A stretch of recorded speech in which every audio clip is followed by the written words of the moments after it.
Yes, I'm driving the all-new Ford Maverick. A lot of people are very interested in it. See?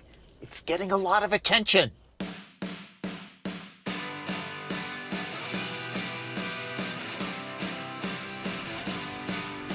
Don't need or want a large pickup? Well, you're in luck. Choices in the midsize segment have grown in the last few years, but the Ford Maverick is something altogether different. A unibody trucklet that's built on the same architecture as Escape and Bronco Sport. It's affordable, starting at around $21,500 for a base model. The standard powertrain is a hybrid, a first for any pickup. There's also a turbocharged 4-cylinder. Small hasn't been such a big deal in a long time. So let's put size into perspective. Yes, Maverick is smaller than Ranger by about 11 inches, but it isn't exactly tiny. Lengthwise, it's about the same as popular 3-row crossover SUVs like Ford Explorer and Kia Telluride. It's not like it's the old Courier. I'm at an event in Nashville, Tennessee to check out Maverick both on and off-road.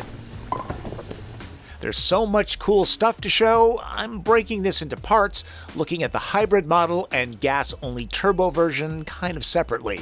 Assembled in Mexico, both powertrains are available in all 3 models. The base XL that comes with awesome steely wheels, XLT, Ford believes this will be the volume seller, and the swanky Lariat. The 4.5-foot bed can be had with a spray-in liner. Ford will sell you a bed cap or 3 different tonneau covers, including a roll-up unit like the Hyundai Santa Cruz. Before we head out, the briefing. Every automaker claims that their vehicle will appeal to a younger crowd.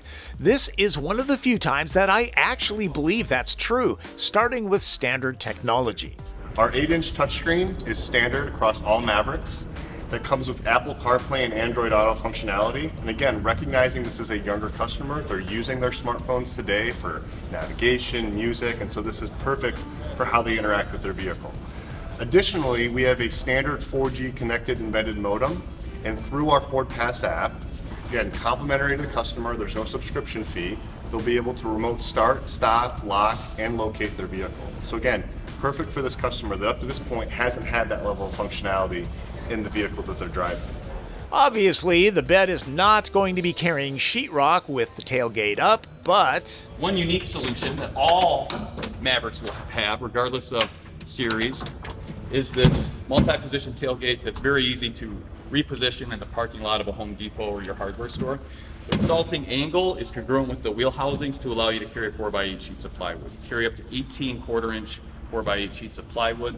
And then there are clever interior touches. Scott Anderson designed both the cabin of this and Bronco Sport. They're similar, but Maverick seems more cohesive and useful. We wanted to have a personality, right? So we took things like reductive design, which we heard also from our customers about they're environmentally friendly. They want to make sure they're doing something more sustainable. So we reduced part counts, right? Which not only saved some money for them, give more value. And then they also told us, you know, I don't carry disposable water bottles as much anymore. I like to carry my own water bottle, either plastic or metal. I want to be able to fit that in the car. So we did a really simple thing and cut the armrest away from the door pull and created space for larger bottles to fit in the door, right? All right, let's get to the hardware. There's a 2-liter EcoBoost 4-cylinder that pumps out 250 horsepower. I'm focusing on the hybrid in this video. Its 2.5-liter gas engine and electric drive motor make a total of 191 horsepower to move a 3,700-pound vehicle. And no engine note demo on this because the gas side doesn't typically power up on start, but this shot does show that it has a spare. The tachometer is replaced with an efficiency gauge. The transmission is a continuously variable unit, common with hybrids. No simulated manual shifts if you're wondering. There are drive modes with graphics taken from other Ford products, no skimping there. The catch with this powertrain is that it's front-wheel drive only. Step up to the Turbo 4 EcoBoost to get all-wheel drive. You're probably wondering how powerful or not powerful the hybrid system is. Truth be told, it's not that bad. 0 to 60 happens, I would guesstimate, in about 8 seconds. Listen to the CVT. There's a little bit of that characteristic drone, but overall, it's not bad. this is a nice hybrid system. The rubbery elastic sound generally only happens during hard acceleration. I had it floored. Everything about power delivery and stopping is smooth. So when I was slogging around in the city, I was paying close attention to the brake pedal modulation, the transition between regenerative and the physical disc brakes, and it's pretty good. A little touchy at the top of the pedal travel, but overall not bad. Full-size trucks can be a handful to drive, especially in dense urban traffic.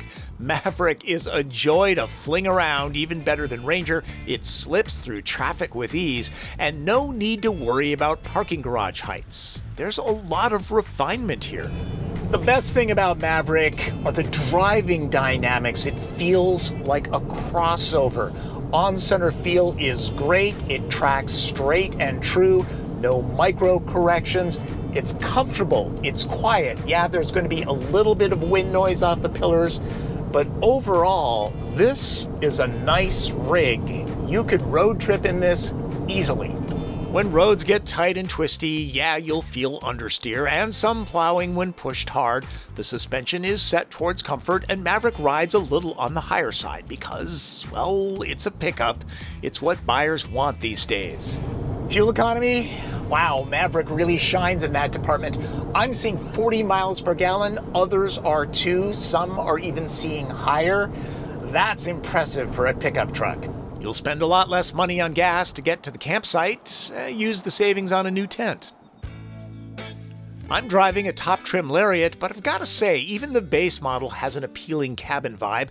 This fancy one gets some extra bronze trim. That seems to be the biggest difference. Part of the attraction is that the plastics don't have faux leather grain. There's an honesty happening here, and leftover carbon fiber is crushed and used in the light-colored panels so it doesn't go to the landfill, making Maverick more sustainable and less expensive to build. This Lariat isn't fully kitted out. There's leather on the chairs, but at this price point of $27,000, they're not heated. Neither is the wheel. The $3,300 luxury package gets you both. The comfortable, supportive driver's seat is powered. The co-pilot's is not. Maverick's interior has about the same amount of room as the outgoing Fusion sedan. Told you it's not tiny. The storage cubbies are designed especially well to hold AirPods, phones, and other small things. Wireless charging is an option. Even the center console is sized well. Nice, Ford is looking after us. The 8-inch interface screen runs the Sync 3 system. That's a bit rudimentary. It's not as good as Sync 4. Built-in navigation is not available. Most people will be using Android and CarPlay for that, which, by the way, needs a cord to work. But hey, this is a budget pickup. I think we've established that Maverick is not a large pickup, so there isn't going to be F-150 room back here, but at 5'9", and with that much headroom, I'm actually surprised at how roomy this is. I've got this set for a comfortable driving position. Knee, leg, and foot room are just fine.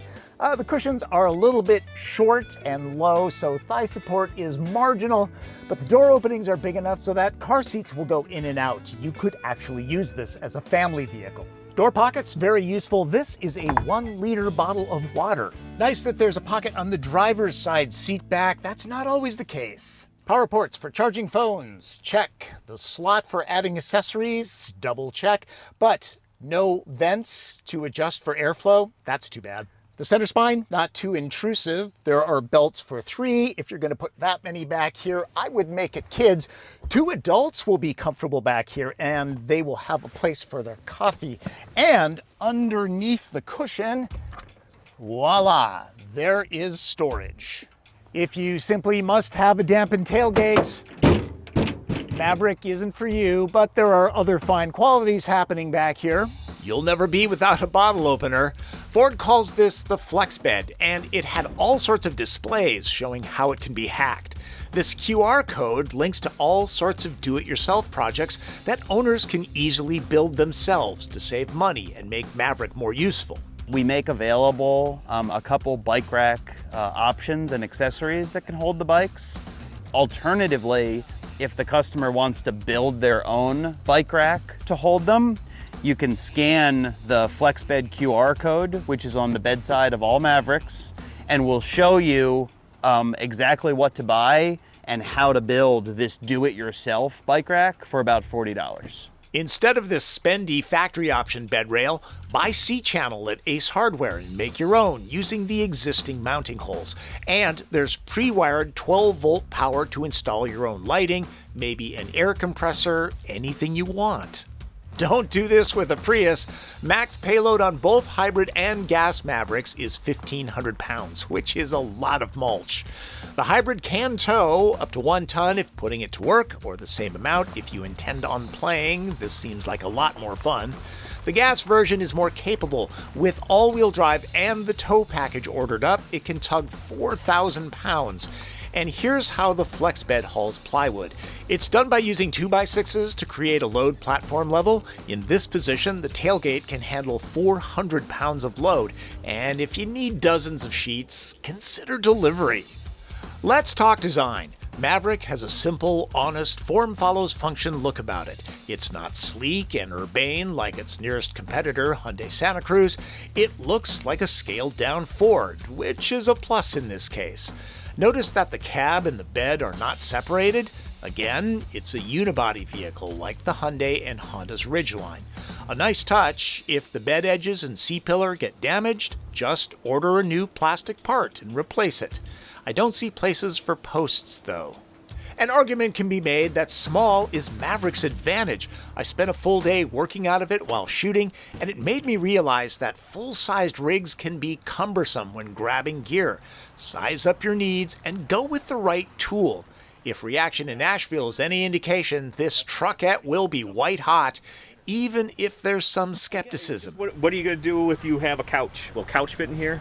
Is it something that would work for what I would use it for? And obviously I'm not in construction, so it's not like I would need a lot.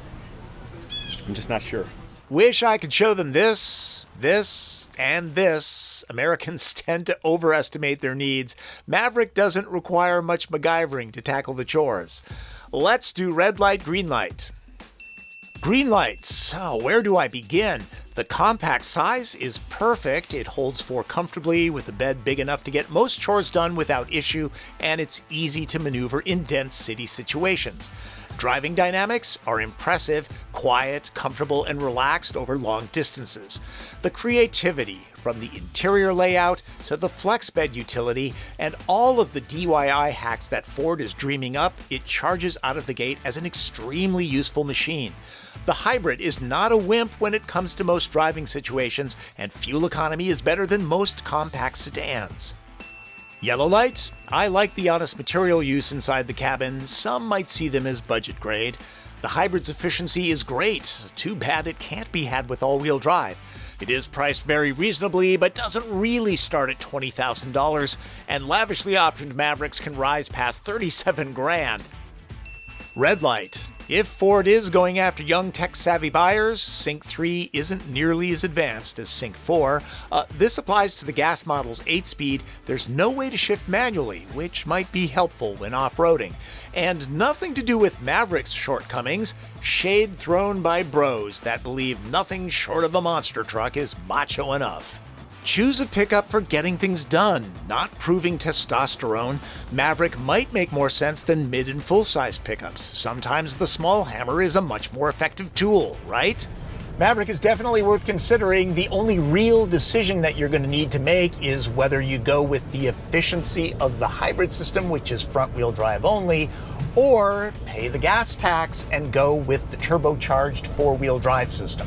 It's a home run. Gotta believe it's a money-printing machine for Ford. This is one Maverick with mainstream mass appeal. When I was talking to the designers, they said one reason they could keep the price low was because the team was held to a compressed development window. Put another way, they had to get it right the first time. Measure 3 times, cut once. One way to give the cabin a more upscale vibe was color. This guy noticed it. It's all blued out, like, at first I thought it was black, but the edge of the seats are blue and even the door panels are blue, right? There is no black. The instrument panels are all blue, or navy pear, and on F-150, it's a color that you can only get on top trims, so there's a little gift from the Maverick team to budget buyers. And about producing these videos in modern times. One thing about events these days, we're not allowed to have a second person in a vehicle because of COVID. And typically that person is the one that drives the car so I can get running footage. And so I have to rely on manufacturer shot footage. That's why continuity may or may not be happening. I don't know if they shot a yellow car or a red car or this one, which is Area 51. It turns out I was close. The stuff that Ford shot looks to be iconic silver, though they shot a gas model, not a hybrid. I'm doing what I can. Hope you got something out of my look at the all-new Ford Maverick. Instead of a fun fact, this time I'm going to leave you with an observation. I understand that there's going to be a lot of chatter about which one is better, the Ford Maverick or the Hyundai Santa Cruz. I have experienced them both. And I gotta say, they're kind of different. The advantage to Maverick is that it's available as a fuel-sipping hybrid, and it starts at a lower price. Hyundai Santa Cruz, a little bit more of a premium product, but when you load up a Maverick, it's about the same price as a loaded Santa Cruz. So my best advice is take a look at them both, because if you don't know which one works best for you. All right? All right. Every Tuesday, a great car review like this, so subscribe. All right, folks? Thanks for watching. That's Driven. I'm Tom Voelk.